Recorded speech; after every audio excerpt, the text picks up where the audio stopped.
नमस्ते विद्यार्थी मित्रों।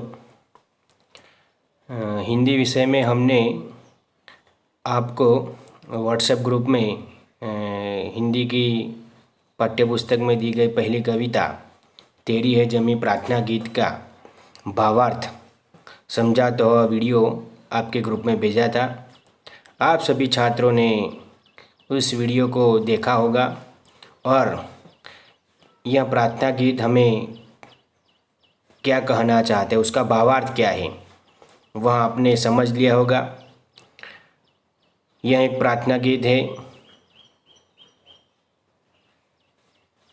उसका भावार्थ यह है कि ईश्वर इस दुनिया में सर्वोपरि है। उसी ने हमने यह शरीर और प्राण दिया है और वो हमारा रखवाला है। इसलिए हम उनसे प्रार्थना करते हैं कि हे प्रभु, हे ईश्वर, आपकी कृपा दृष्टि हम पर सदैव बनाए रखना और हम किस हालत में हैं उस पर हमेशा नज़र रखना। हमारी जीवन में आने वाली आफतों को आप दूर करना और इस दुनिया में इस प्रार्थना गीत के माध्यम से हमें समझ मिलती है कि इस दुनिया में अगर कोई सर्वोपरि है तो वह ईश्वर है, क्योंकि ईश्वर ने ही हमें इस धरती पर जन्म दिया है। वो चाहे तो हमें लंबा जीवन दे सकता है और वो चाहे तो हमें हमारा जीवन का अंत भी ला सकता है। इसलिए सबसे ताकत वाले ईश्वर से हम प्रार्थना करते हैं कि हे प्रभु, हम पर सदा आपकी कृपा दृष्टि बनाए रखना। इस प्रकार का भावार्थ आपने वीडियो के माध्यम से समझ लिया होगा।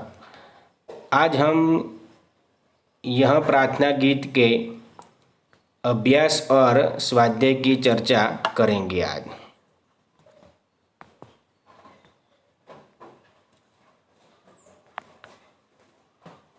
सभी छात्र अपनी पाठ्य पुस्तक में भी यह प्रश्न देखें। अभ्यास 1 में प्रश्न दिया गया है कि यह प्रार्थना छात्रों को टैप रिकॉर्डर या मोबाइल के जरिए सुनाइए और इसका समूह गान करवाइए। तो हमने आपको यह काव्य का गान कैसे करते हैं उसका भी वीडियो आपको भेज दिया था। आप सब यह काव्य कंठस्थ कर लिया होगा और आप उसको कैसे गाया जाता है वह भी आपको, उसका राग भी पता चल गया होगा। यानी आपको यह काव्य गाना होगा। प्रश्न नंबर 2 में सूचना दी गई है कि निम्नलिखित प्रश्नों के उत्तर दीजिए। पहला प्रश्न है, आपके मत से सृष्टि में सर्वोपरि कौन है, क्यों? तो आप सभी को पता है कि यह प्रश्न सारे उत्तर आपको अपने आप देना है। सभी के अलग अलग भी उत्तर हो सकते हैं, लेकिन इसका उत्तर तो सभी का एक ही होगा, क्योंकि दुनिया में सर्वोपरि तो ईश्वर ही है। तो इसका जवाब ऐसे हम लिख सकते हैं कि हमारे मत से सृष्टि में सर्वोपरि ईश्वर ही है, क्योंकि वह जिसे बचाना चाहे उसे कोई मार नहीं सकता और जिसे मारना चाहे उसे कोई बचा नहीं सकता। इसीलिए इस सृष्टि में सर्वोपरि ईश्वर है। दूसरा प्रश्न है, आप भगवान से क्या प्रार्थना करते हैं? सभी की प्रार्थना अलग अलग होगी। जब मैं ईश्वर से प्रार्थना करता हूँ मेरे जीवन में क्या चाहिए वो मुझे पता है, मैं ईश्वर से क्या प्रार्थना करते हुए, तो सभी अपने अपनी अलग अलग प्रार्थनाएं करते हैं। लेकिन आप इसका जवाब इस तरह लिख सकते हैं कि आप भगवान से क्या प्रार्थना करते हो?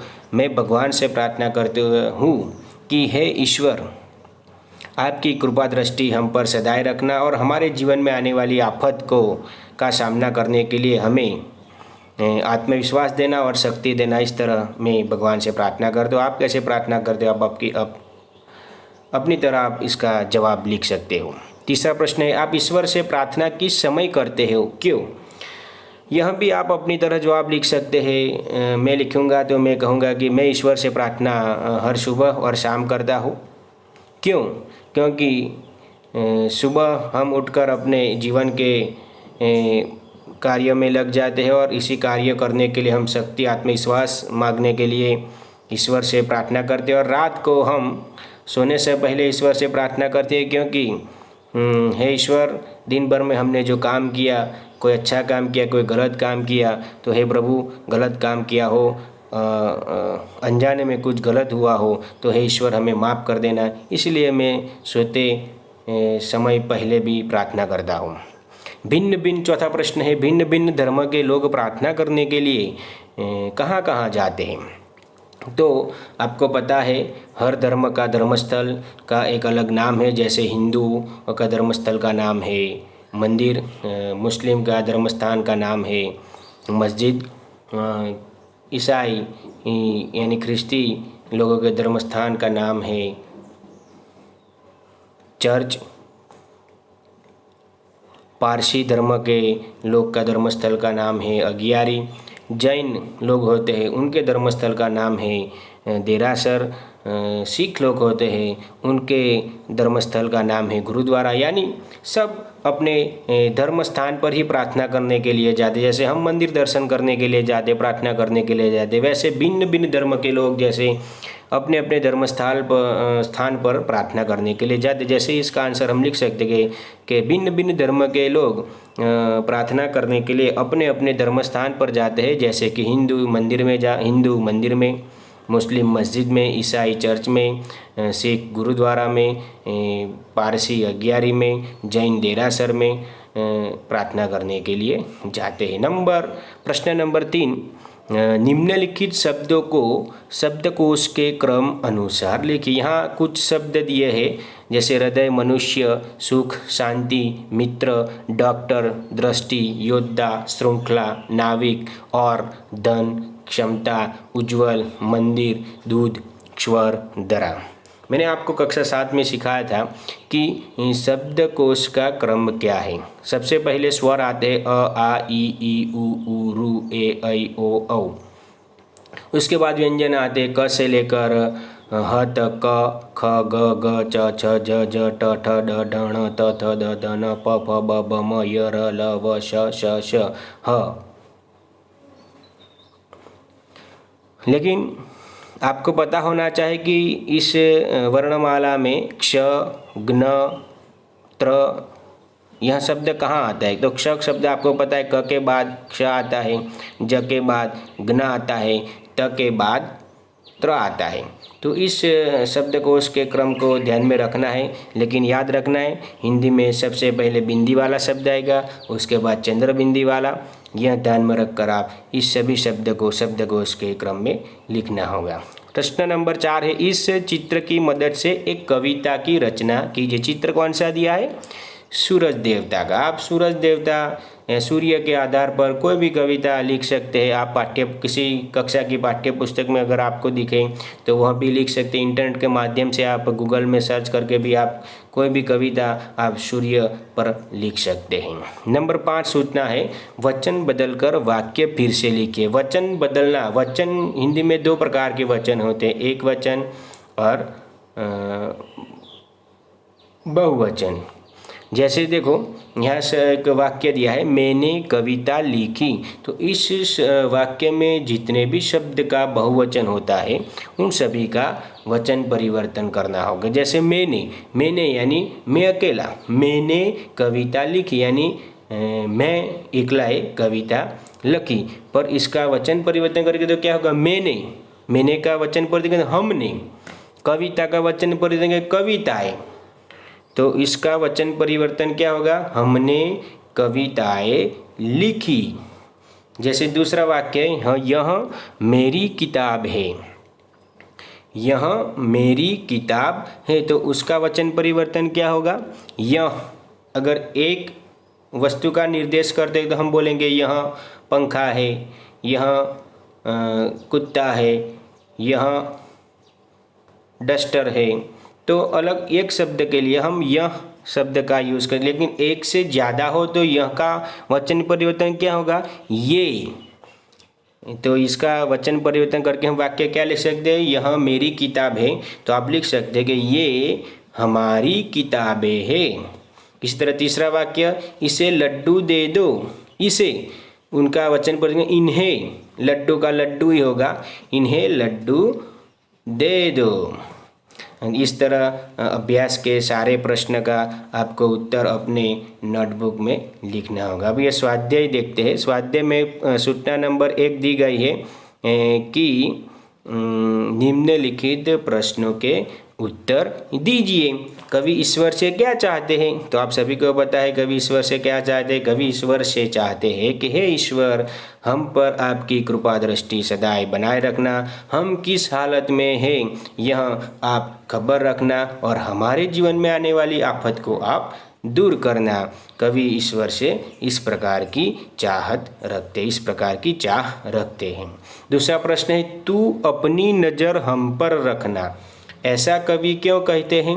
क्योंकि कवि जानते हैं कि इस सृष्टि में सर्वोपरि कौन है? ईश्वर है। यानी ईश्वर ही हमारे जीवन में आने वाली आफत को दूर कर सकते हैं, हमें आत्मविश्वास दे सकते हैं, हमें शक्ति दे सकते हैं। इसलिए वह कहना चाहते हैं कि तू अपनी नज़र हम पर रखना, ऐसा कवि कहते हैं। तीसरा प्रश्न है, कवि किसे सबसे ताकत वाला मानते हैं? क्यों? तो कवि किसे सबसे ताकत वाला मानते हैं? कवि ईश्वर को सबसे ताकत वाला मानते हैं, क्योंकि वह जिसे मारना चाहे उसे कोई बचा नहीं सकता और जिसे बचाना चाहे उसे कोई मार नहीं सकता। ईश्वर ही सबसे ताकत वाला है, क्योंकि वही हमें सारे संकट से बचा सकता है। नंबर 4 प्रश्न है, कवि खुद से क्या कहना चाहते हैं? यहाँ कवि खुद से क्या कहना चाहिए? खुद से नहीं, लेकिन उसमें खुदा से है। यहाँ गलती हो गई है। कवि खुद से क्या कहना चाहते हैं, कवि खुदा से क्या कहना चाहते हैं।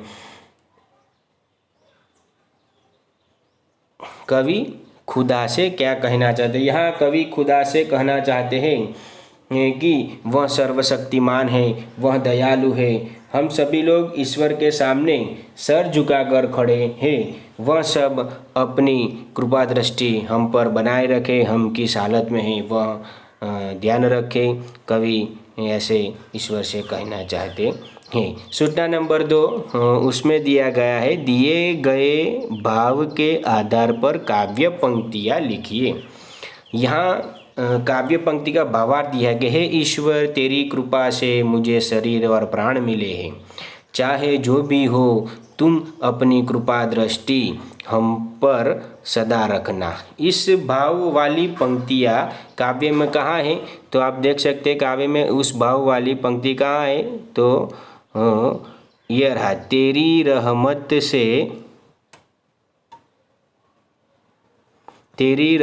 से हम सब ने ये जिस्म जा पाए हैं, तू अपनी नज़र हम पर रखना, किस हाल में है ये खबर रखना।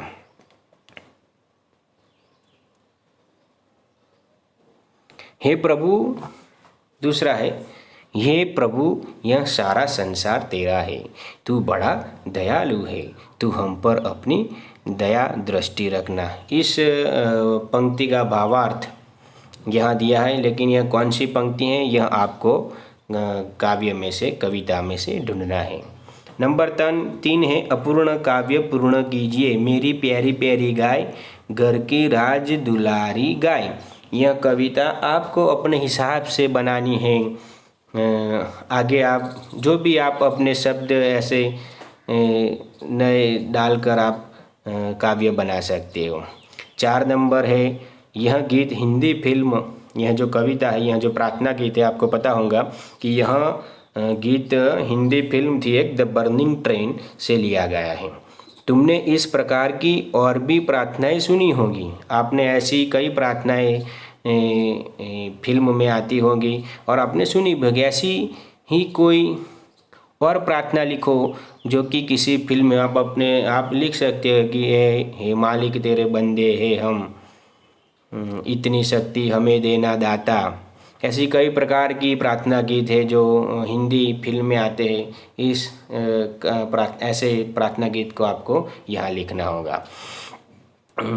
तो यहाँ हमने अभ्यास और स्वाध्याय की चर्चा कर ली है, आपको हम पीडीएफ के माध्यम से स्वाध्याय के उत्तर हम आपको भेजते हैं। आप उसमें देखकर या अपने आप भी लिख सकते हो।